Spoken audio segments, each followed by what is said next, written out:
Bitcoin at $100,000 in 22, it's a bold statement. Still a historic worldwide event like the Russian-Ukraine war can move forward adoption, decentralization, and scalability for a life or death economic situation, thus showing everybody Bitcoin's true worth. The tension is set, and just one aggression out of the border of Russia or Ukraine could easily derive into World War III. Thankfully, that hasn't happened yet. And we say yet because if you told anybody in December 2021 that there'll be a war started by one of the most influential and economically strong countries in the world, no one would believe you. So much as if you warned that this could escalate to World War III. This world has changed since 1945, and the nuclear bomb here is an economic one. One bomb that lets Bitcoin show and goes into the main stage in this unexpected event. That bomb was Russia removed from the SWIFT, the system behind the most international and secure transfers, the Society for Worldwide Interbank Financial Telecommunications System. Even reading the name got us older. How much anti-Bitcoin can you be when your name starts with society like an exclusive cult? There is nothing further from Bitcoin and all cryptocurrencies with their decentralization philosophy. SWIFT is a vast messaging network that financial banks and other institutions use to quickly, securely, and accurately send and receive information as money transfer instructions. Like our old friend fighting the 40 zone a few months ago, Western politics and sanctions with Russia have to be measured. You can't send a nuke because Russia has nuclear capability. So it could be a disastrous nuclear winter in less than half an hour ago if we go all Neanderthal into this Ukrainian invasion. Multiple articles from 2022 and 2030 predict Bitcoin will be anywhere from $100,000 to $12 million.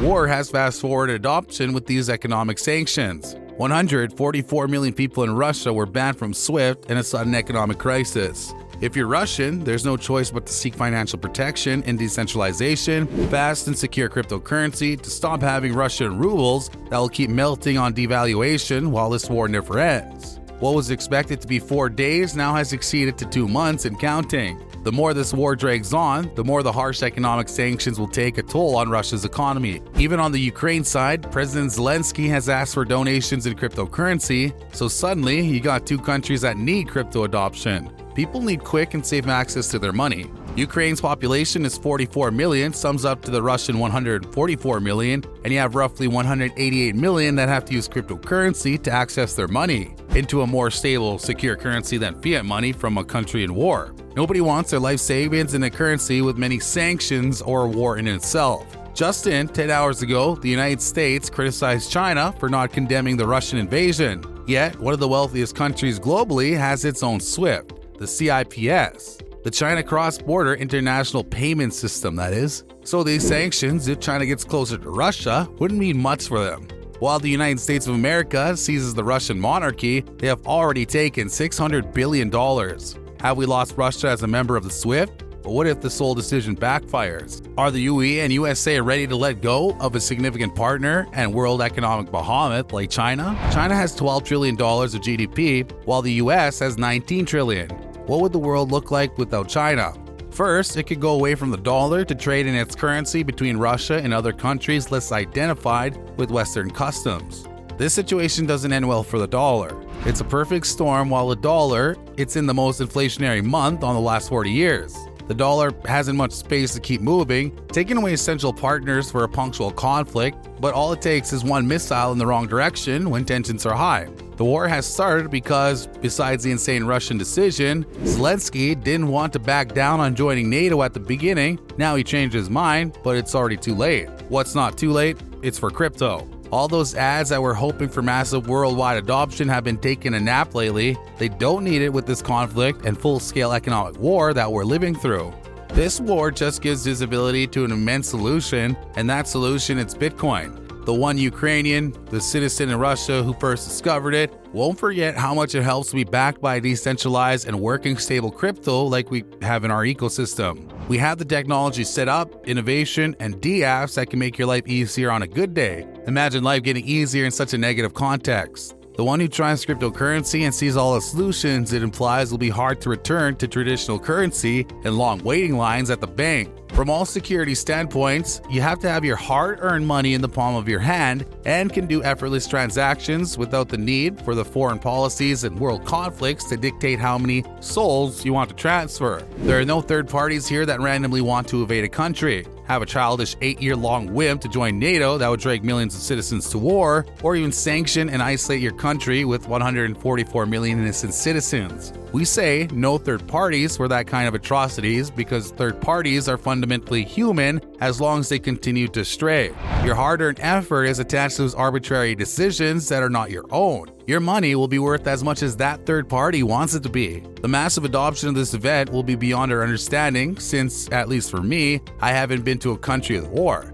And I see those benefits of owning cryptocurrency. Imagine somebody with missiles flying over their heads and lunatics as political leaders who prefer to go on a full-scale war at the cost of lives of their people and economic burden that will last many generations to come. The crypto community is helping. Over $55 million were donated for Ukraine through cryptocurrencies since Zelensky only has to say it and the crypto space goes out to give some much needed help. The best part of it is that we know exactly where all the money went. Since we got those transactions book embedded in the blockchain, there can't be any scams or a third party on this donation that'll use people's money for something they didn't intend. That talks volume about the transparency our technology has. Also, in Ukraine, they split the help between two different funds. One will go directly to the military and the other to the humanitarian. They use one of the largest exchanges in the country called FTX, an exchange funded by billionaire Sam Bankman-Fried, which will convert the donated funds into dollars and straight to the National Bank of Ukraine. 90% of the transactions in the humanitarian fund are going directly to crypto. In addition, the payment itself is being accepted in crypto, so some people are already rooted in the community. This will increase transparency. We know exactly where all that money goes and what wallet it ends up with. That's how powerful our technology is. We only need adoption, no rates, uncontrolled motion, and not even monetary sanctions. We see Bitcoin taking a giant leap from this crisis. In fact, each crisis has been a significant catalyst for BTC, and as long as we continue the same trend, with the price currently hovering over the 40s, mainstream adoption will recognize a giant leap in the price and our wallets. After conflict began, BTC rose 60% higher. That's a sign of how BTC can help. This war is a real-life taste for crypto, the testimony of its utility, and all the help it could bring to the current economic system abroad. This acceleration in adoption is what is pulling all the strings to regulate Bitcoin. We know that regulations are slower than technology, and we mean it, way slower. But they're coming with Biden's executive order. Biden's executive order might have taken even more time or never existed if it weren't for Bitcoin's massive spotlight as a solution to this economic war for ordinary citizens. Cryptocurrency isn't a solution to the big fish on Wall Street or the players who always get free bailouts. It's a solution to the everyday citizens, looking at you, who see their lives, freedom, and hard-earned money at stake for third-party madness. But what do you think? Is this war a pivotal moment for BTC, or is it just another fleeing news article? Leave us in the comments what you think, a like to our algorithmic YouTube funds, and subscribe to get more videos like this. Take care.